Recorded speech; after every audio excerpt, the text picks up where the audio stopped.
Tayo na po ang lahat.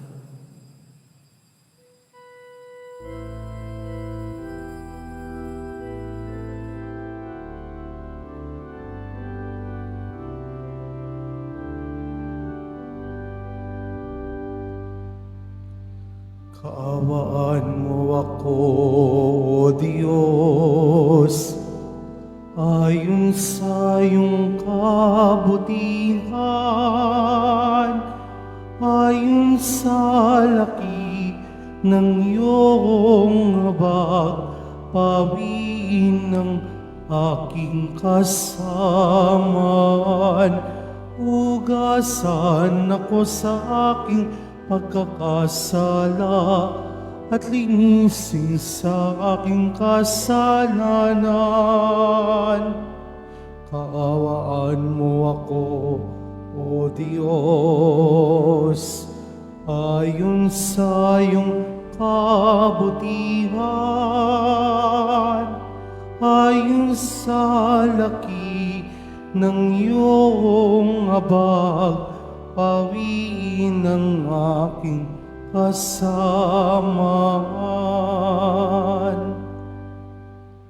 Sa ngalan ng Ama at ng Anak at ng Espiritu Santo, Amen. sumainyo ang Panginoon. At sumaiyo rin. Mga kapatid, aminin natin ang ating mga kasalanan upang tayo'y maging marapat gumanap sa banal na pagdiriwang.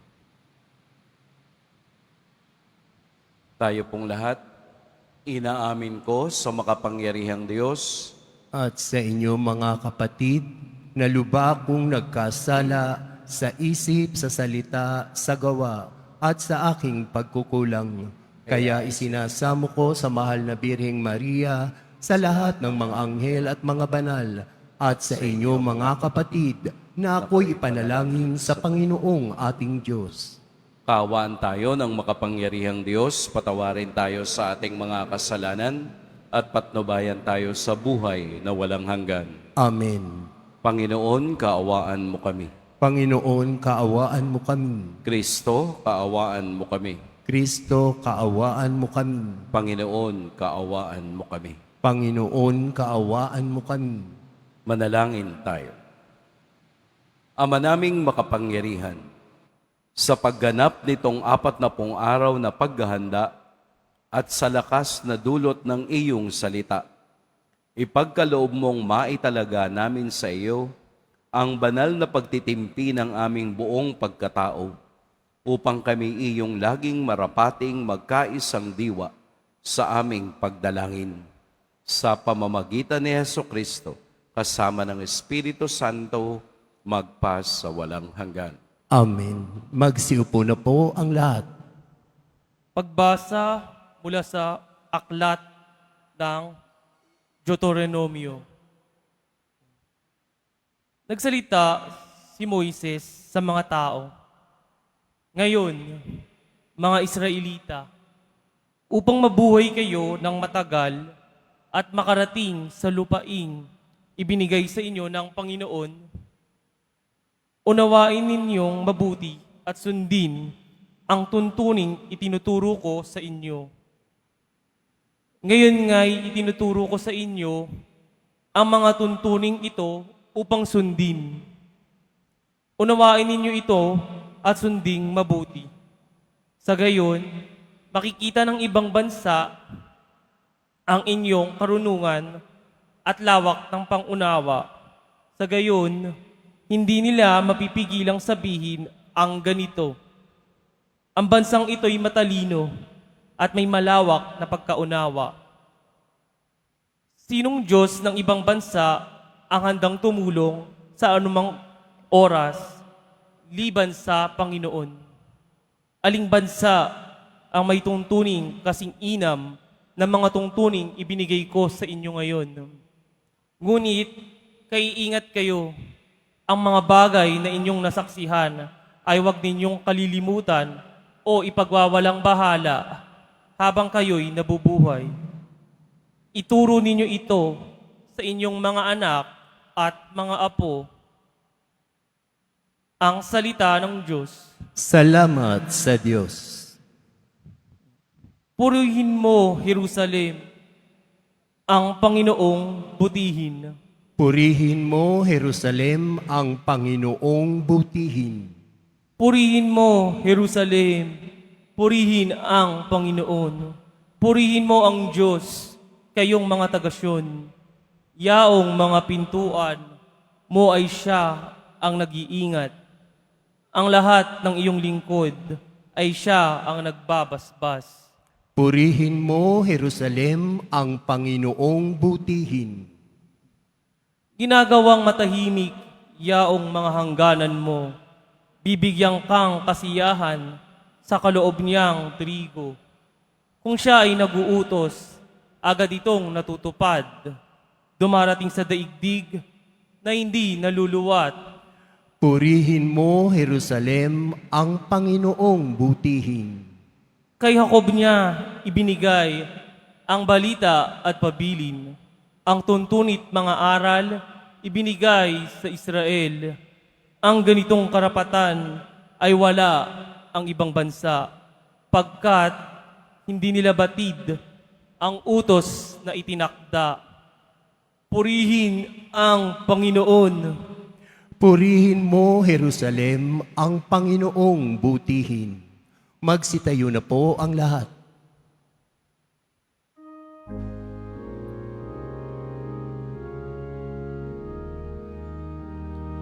Nagpupuri kami sa'yo, Panginoong Jesucristo. Nagpupuri kami sa'yo, Panginoong Jesucristo. Salita mo, Kristong mahal, Espiritong bumubuhay, nagtuturo't umakay sa nagnanais makamtan ang langit na walang hanggan. Nagpupuri kami sa'yo, Panginoong Jesucristo. Sumainyo ang Panginoon. At sumayo rin. Ang mabuting balita ng Panginoon ayon kay San Mateo. Papuri sa iyo, Panginoon. Noong panahong iyon, sinabi ni Jesus sa kaniyang mga alagad, "Huwag ninyong akalaing naparito ako upang pawalang bisa ang kautusan at ang aral ng mga propeta. Naparito ako hindi upang pawalang bisa, kundi para ipaliwanag at ganapin ang mga iyon. Tandaan ninyo ito, magwawakas ang langit at ang lupa, ngunit ang kaliit-liitang bahagi ng kautusan ay di mawawala ng bisa hanggat hindi nagaganap ang lahat. Kaya't sino mang magpawalang halaga kahit sa kaliit-liitang bahagi nito at magturo ng gayon sa mga tao ay bibilang na pinakamababa sa kaharian ng Diyos. Ngunit ang gumaganap ng kautusan at nagtuturo na to pa rin iyon ay ibibilang sa nadakila sa kaharian ng Diyos." Mga kapatid, ang mabuting balita ng Panginoon. Pinupuri ka namin, Panginoong Hesukristo. Magsiupo na po ang lahat. Magandang umaga po sa lahat. Sabay lang po kayo sa akin para maunawaan natin ang Ebanghelyo. Konting pasensya dahil malalim ang pinanggagalingan ng salita ni Jesus sa Ebanghelyo ngayon. Ang kaniyang salitang, "Huwag ninyong isipin na naparito ako upang ipagwalang bahala ang kautusan. Naparito ako upang ito ay aking ganapin." Ano po yung sinasabi niyang kautusan? Ito yung lumang tipan. Ito yung kautosang ibinigay kay Moses sa bundok ng Sinai. At ito ang naging batayan ng mga taong pinili ng Diyos o bayang pinili ng Diyos, at ito ang kanilang naging batayan sa kanilang pamumuhay.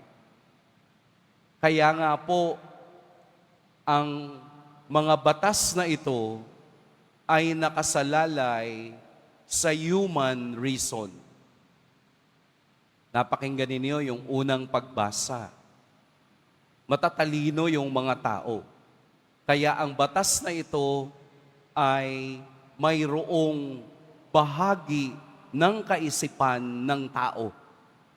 Mauunawaan lamang itong kautusan na ito kung ikaw ay matalino. Ibig sabihin, kapag ikaw ay aral, kapag ikaw ay palagi ang nasa templo at nakikinig ng kautusan, bakit naging masyadong matalino o human reason ang naging sandigan ng kautusan? Dahil maraming mga tao noon na tinatawag nating the Pharisees and the Sadducees. Sila ang mga teachers of the law. Sila ang mga scholars of the law. Sila ngayon ang nakakaalam nung mga pasikot-sikot ng batas.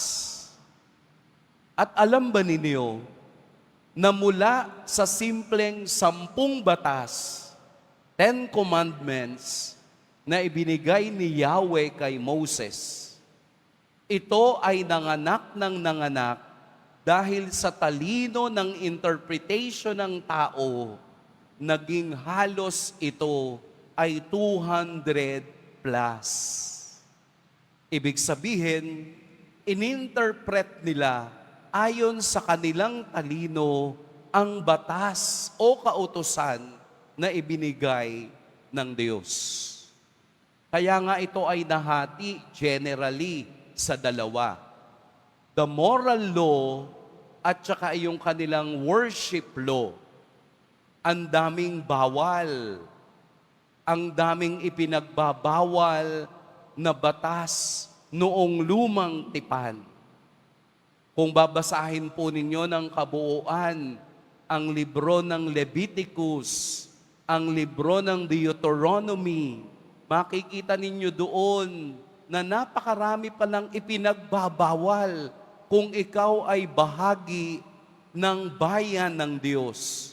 Kung ikaw ay kabahagi ng bayang pinili niya at nakipagkasundo na ang Diyos ang inyong magiging Diyos at kayo ang kaniyang magiging bayan. Sample natin ng narinig natin sa bagong tipan. Paghuhugas ng kamay, di po ba? Tinitira ng mga Pariseo at Saduceo ang mga alagad ni Jesus kasi hindi sila naghugas ng kamay bago kumain. Ang mga babae na nanganak, kapag ang anak ay lalaki, 40 araw hindi sila pwedeng pumasok sa templo. At para sila'y maging malinis, kailangan nilang mag-alay para sila'y maging malinis. Pag mga babae ang anak, 60 days. Hindi ko alam kung bakit. No? Pabayaan nyo po, i-research ko sa mga susunod na araw. Ano ang ibig kong sabihin?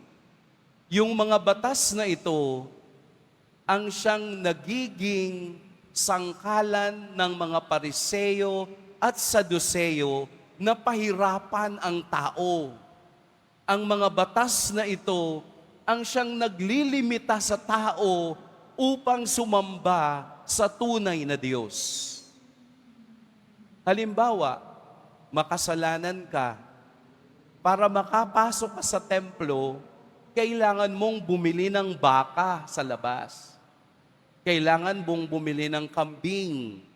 Kailangan mong bumili ng mga pigeons o mga hayop na iaalay at papatayin doon sa templo. Alam nyo kung sino ang may-ari ng mga binebenta na yan? E di yung mga Pariseo at Saduceo. Sila rin yung may-ari. Ibig sabihin, sila ang yumayaman. Nagpapayaman sila at the expense of the law. Ginagamit nila yung batas, ang kautusan, upang sila ay mag-corrupt ng mga tao.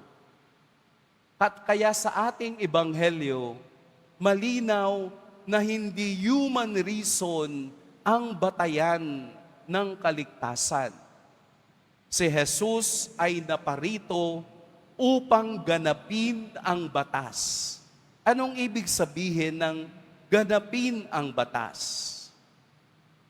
Jesus fulfilled the law. Yung batas na sinasabi noon ay si Jesus ang gumanap upang bigyan ng panibagong pagkakataon ng tao na unawain ang tunay na kahulugan ng batas. Kaya nga, sinabi ni Jesus, noong unang panahon, narinig nyo na ito, bawal kumain ng ganito. Ano ang sabi ni Jesus sa bagong tipan?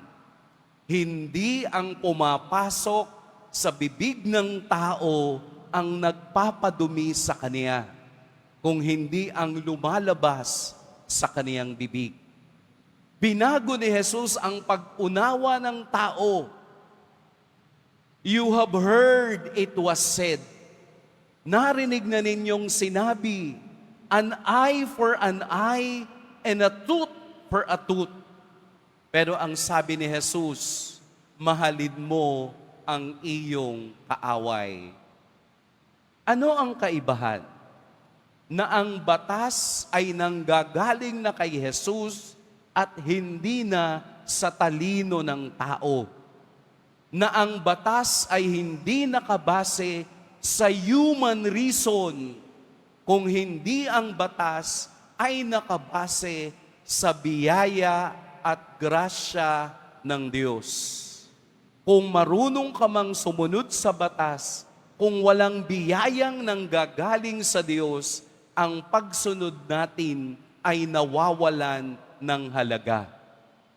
Sumasampalataya ka sa Diyos, naniniwala ka sa Diyos, napaka-faithful mo na devotee sa Jesus Nazareno, pero kung walang biyayang nanggagaling sa Diyos, hindi mo mauunawaan ang iyong ginagawa.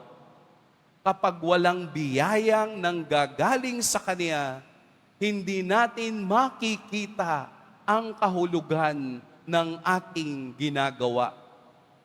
Ang Diyos ang batayan, ang Diyos ang sandigan, ang Diyos ang nagtatakda kung anong biyaya ang Kaniyang ibibigay sa naniniwala sa Kanya.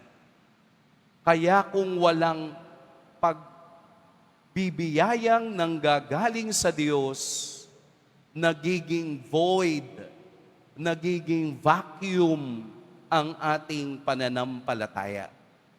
Kaya nga tayo palaging humihingi sa Diyos ng pagsisisi at pagpapatawad upang tanggalin ang human reason na meron tayo at palitan ito ng pag-ibig at pag-unawa ng Diyos. Bawat isa, marahil nauunawaan kung ano ang ibig sabihin ng pagbibiyaya ng Diyos. Sapagkat sa Ebanghelyo, maliwanag na sinabi ni Jesus, ang gumaganap ng kautusan at nagtuturo na tuparin iyon ay ibibilang na dakila sa kaharian ng Diyos. Hindi sapat na alam mo, hindi sapat na memorya mo ang Ebanghelyo, hindi sapat na alam mo ang lahat ng bersikulo at ang mga kabanata sa Ebanghelyo, kung ito naman ay hindi mo kayang tuparin sa iyong sarili. Ito ang bagong hugis. Ito ang bagong anyo ng batas na ibinibigay ni Jesus. Ang tuparin, dalhin, ilagay sa sarili ang tunay na batas na nanggagaling sa awa at pag-ibig ng Diyos. Kung ikaw ay magbibigay, huwag mo nang hayaang malaman pa ng iyong kanang kamay. Kung ikaw ay iibig, umibig ka ng sapat at umaapaw. Kung gusto mong mapatawad ng Diyos, una tayong magpatawad sa iba. Dalhin natin sa ordinaryong buhay ang salita ng Diyos. Hindi natin kailangang maging matalino.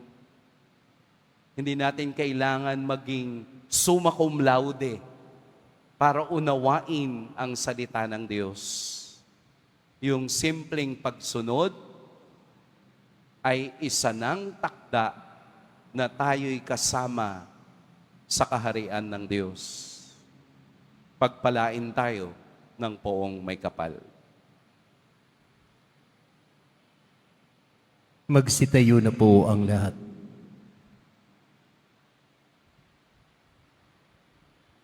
Minamahal kong mga kapatid, manalangin tayo sa Diyos na ating Ama, ang nagbibigay ng lahat ng mabubuting biyaya, upang lagi nating sundin ang kaniyang mga batas na may bukas loob tulad ni Kristo. Ama, loobin mong sumunod kami katulad ni Kristo. Ama, loobin mong sumunod kami katulad ni Kristo. Ang simbahan naway maghatid sa mga tao ng liwanag ni Kristo sa pamamagitan ng pangangaral ng Ebanghelyo. Manalangin tayo.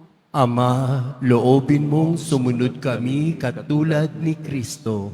Ang mga mambabatas naway magsagawa ng mabubuting batas para sa kapakanan ng mga tao. Manalangin tayo.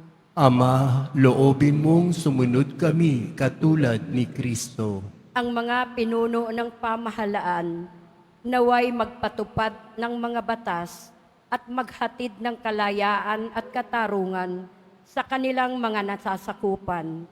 Manalangin tayo. Ama, loobin mong sumunod kami katulad ni Kristo. Ang lahat ng tao naway makilala ang Diyos at sundin ang kanyang mga batas na nakasulat sa kanilang mga puso. Manalangin tayo. Ama, loobin mong sumunod kami katulad ni Kristo. Ang mga may sakit, mga kapuspalad at mga nangungulila naway mabigyan ng nararapat na pangangalaga, atensyon at paggalang. Manalangin tayo. Ama, loobin mong sumunod kami katulad ni Kristo. Ang mga namatay kay Kristo naway pagkalooban ng pag-ibig at habag sa kaharian ng langit. Manalangin tayo. Ama, loobin mong sumunod kami katulad ni Kristo. Ama naming nasa langit, pagkalooban mo kami ng biyayang makasunod sa iyong mga utos at magtaguyod ng iyong batas at salita sa lahat ng mga nasa ilalim ng aming pangangalaga. Hinihiling namin ito sa pamamagitan ni Kristong aming Panginoon. Amen. Magsiupo na po ang lahat.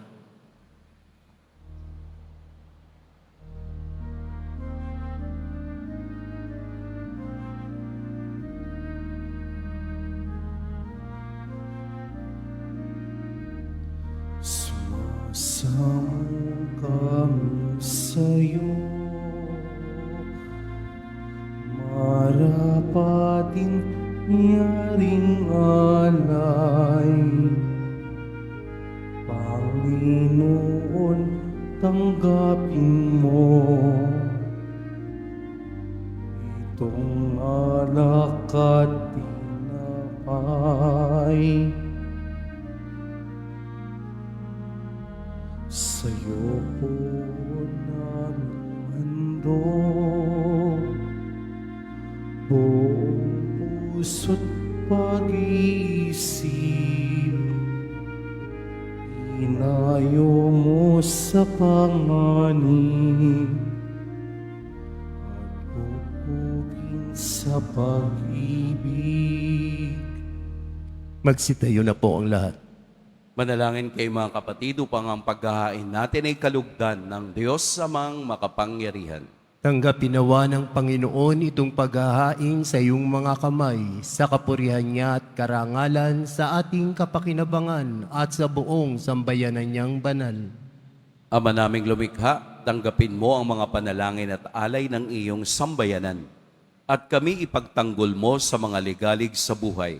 Pakundangan sa paghahain ngayong ipinagdiriwang sa pamamagitan ni Hesukristo, kasama ng Espiritu Santo, magpa sa walang hanggan. Amen. Sumainyo ang Panginoon. At sumaiyo rin. Itaas sa Diyos ang inyong puso at diwa. Itinaas na namin sa Panginoon. Pasalamatan natin ang Panginoong ating Diyos. Marapat na siya ay pasalamatan. Ama naming makapangyarihan, tunay ngang marapat na ikaw ay aming pasalamatan.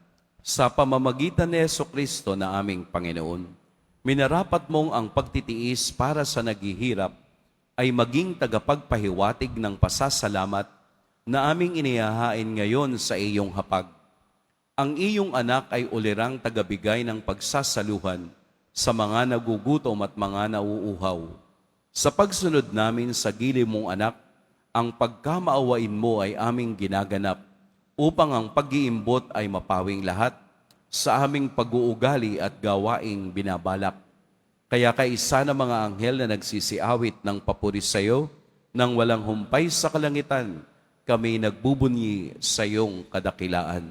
Santo, Santo, Santo, Panginoong Diyos ng mga hukbo, napupuno ang langit at lupa ng kadakilaan mo, o sana sa kaitaasan, pinagpala ang naparirito sa ngalan ng Panginoon, o sana sa kaitaasan. Magsilud po ang lahat.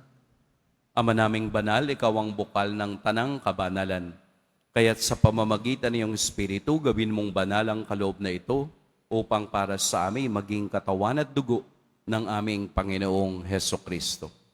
Bago niya pinagtiis ang kusang loob na maging handog, hinawakan niya ang tinapay, pinasalamatan kaniya, pinaghati-hati niya iyon, iniabot sa kaniyang mga alagad at sinabi, tanggapin ninyong lahat ito at kanin. Ito ang aking katawan na ihahandog para sa inyo.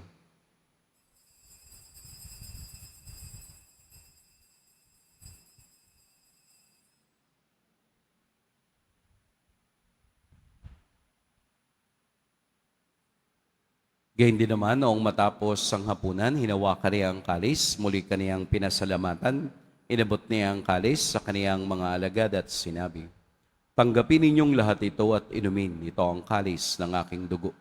Nang bago at walang hanggang tipan, ang aking dugo na ibubuhos para sa inyo at para sa lahat sa kapagpapatawad ng mga kasalanan.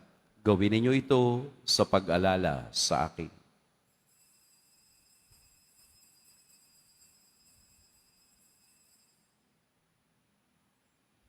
Magsitayo na po ang lahat. Ipagbunyi natin ang misteryo ng pananampalataya. Si Kristo'y namatay, si Kristo'y nabuhay, si Kristo'y babalik sa wakas ng panahon. Ama, ginagawa namin ngayon ang pag-alala sa pagkamatay at muling pagkabuhay ng iyong anak. Kaya't inaalay namin sa iyo ang tinapay na nagbibigay buhay at ang kalis na nagkakaloob ng kaligtasan. Kami nagpapasalamat dahil kami iyong minarapat na tumayo sa harap mo para maglingkod sa iyo. Isinasamo namin kaming magsasalo-salo sa katawan at dugo ni Kristo ay mabuklod sa pagkakaisa sa pamamagitan ng Espiritu Santo.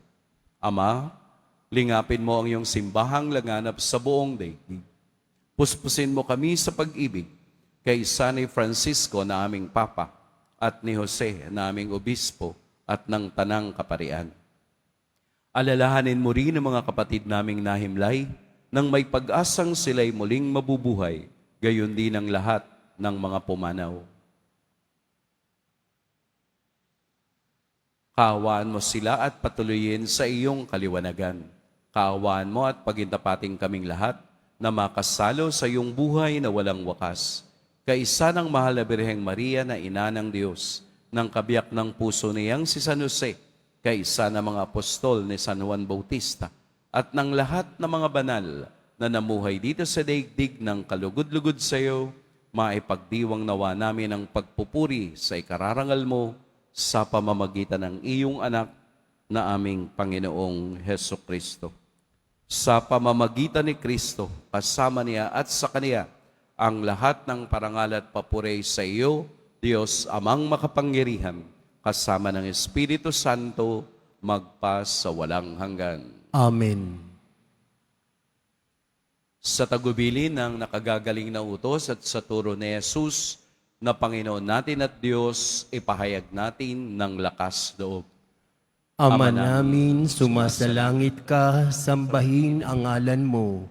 Mapasa amin ang kaharian mo, sundin ang loob mo dito sa lupa para ng sa langit. Bigyan mo kami ngayon ng aming kakanin sa araw-araw at patawarin mo kami sa aming mga sala para ng pagpapatawad namin sa nagkakasala sa amin. At huwag mo kami ipahintulot sa tukso at iadya mo kami sa lahat ng masama. Hinihiling namin kami iadya sa lahat ng masama. Pagkalooban ng kapayapaan araw-araw, iligtas sa kasalanan at ilayo sa lahat ng kapahamakan. Samantalang aming pinananabikan ang dakilang araw ng pagpapahayag ng tagapagligtas naming si Heso Kristo. Sapagkat iyo ang kaharian at ang kapangyarihan at ang kapurihan magpakailanman. Amen. Panginoong Hesukristo, sinabi mo sa iyong mga apostol, kapayapaan ang iniiwan ko sa inyo, ang aking kapayapaan ang ibinibigay ko sa inyo. Tunghayan mo ang aming pananampalataya at huwag ang aming pagkakasala. Pagkalooban mo kami ng kapayapaan at pagkakaisa ayon sa iyong kalooban, kasama ng Espiritu Santo, magpa sa walang hanggan. Amen. Ang kapayapaan ng Panginoon ay laging sumainiyong lahat. At sumaiyo rin. Magbigayan kayo ng kapayapaan sa isa't isa.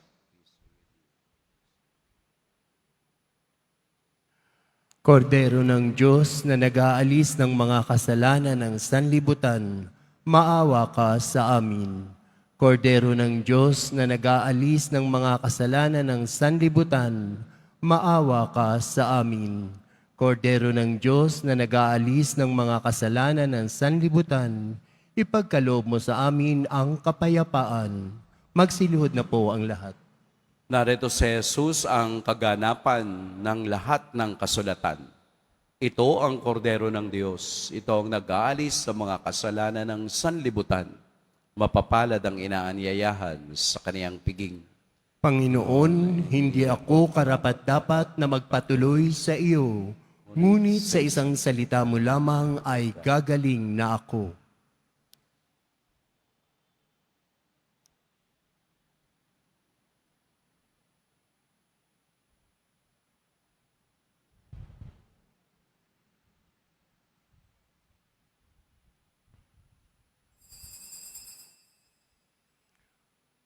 Para sa lahat ng tatanggap ng banal na komunyon, sasagot po tayo ng amin. Pagkasabi ng pari o ng lay minister ng katawan ni Kristo at isubo agad sa bibig bago umalis sa harapan ng pari o lay minister. Sumunod po tayo.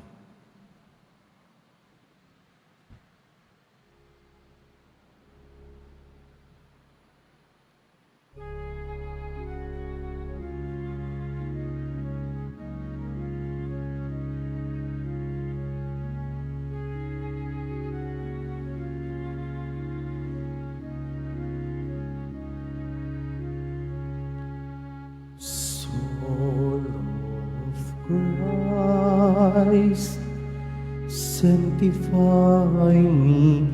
Body of Christ, save me. Water from the side of Christ, wash me. Passion of Christ, give Give me strength.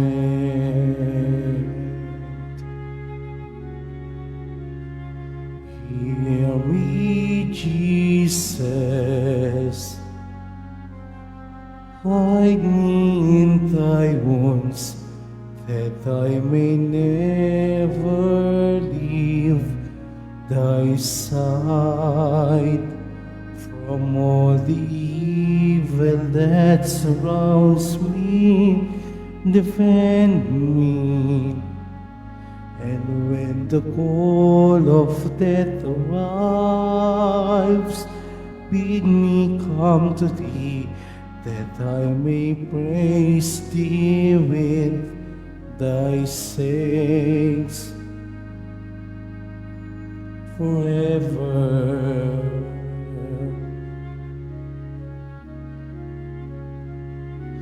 Hear me, Jesus.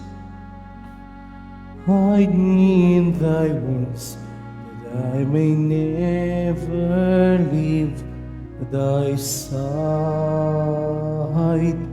From all the evil that surrounds me, defend me. And when the call of death arrives, bid me come to thee, that I may praise thee with thy saints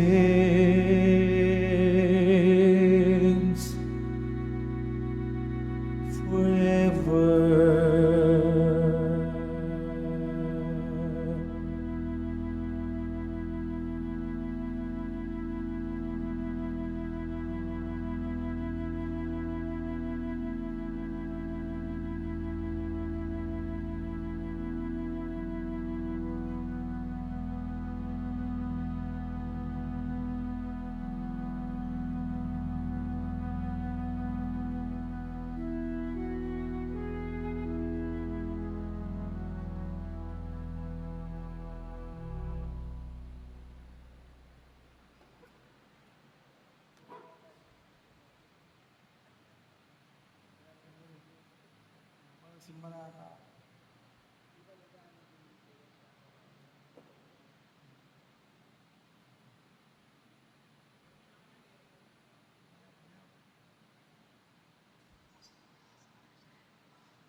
Mga paalala sa mga nagsisimba.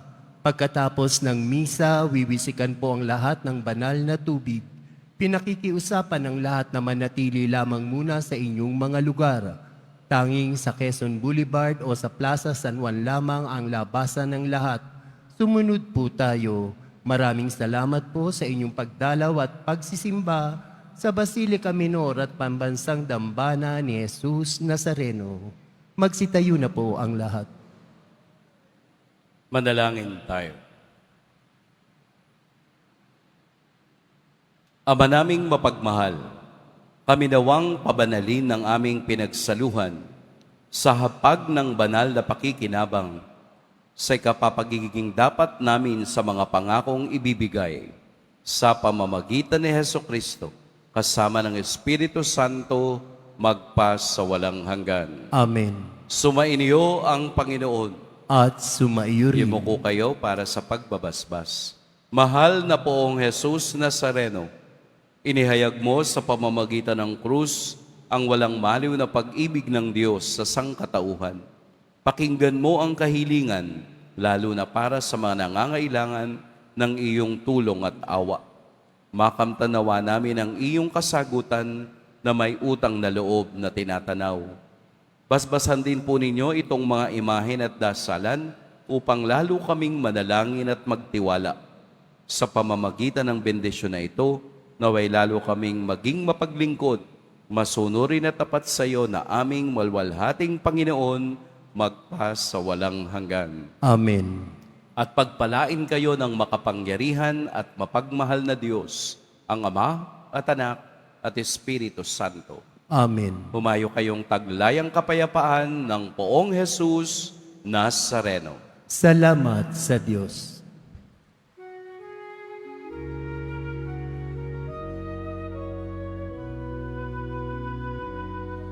Nuestro Padre Jesus Nazareno, sinasamba ka namin, pinipinto ka namin, aral mo ang aming buhay at kaligtasan.